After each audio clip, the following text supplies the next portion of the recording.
De mémoire de Peyrehorade, rarement un scrutin avait mobilisé autant d'électeurs dans les premières heures de la matinée. On n'a jamais vu autant de monde de 8h à 11h, c'est la première fois. Malgré que ça va mal partout, il faut voter, bien ou mal, mais il faut voter.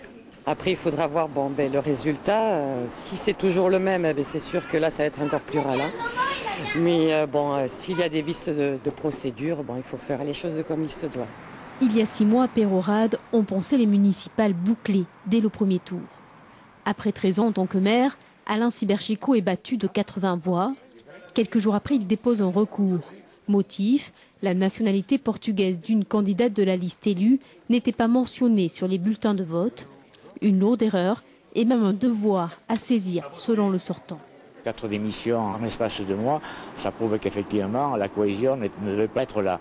Et d'autant plus que, puisque vous me parlez de ce point particulier, le dimanche soir, le 23 mars, j'avais eu un membre de leur équipe qui était venu nous voir en nous disant « il faut qu'on se voit, ça ne marchera pas ». Même combativité chez Didier Sakelarides. 3 mains et demie seulement dans le fauteuil de maire et déjà un bilan à défendre. On amène un souffle nouveau. Voilà. Puis on a été, déjà au mois de mars, on avait été à l'écoute des Peyrehorades et des Peyrehorades. Et là, on y retourne à nouveau. Donc je pense qu'on a maintenant on a un électorat qui est de plus en plus jeune. Bon, n'oublions pas les anciens, mais je pense qu'il faut être à leur écoute et puis essayer de voir un peu vraiment les vrais problèmes et pas penser qu'à sa propre personne. Demain matin, les Peyrehorades se lèveront avec un maire. Leur mobilisation est sans doute le signe de la volonté de retrouver enfin la quiétude.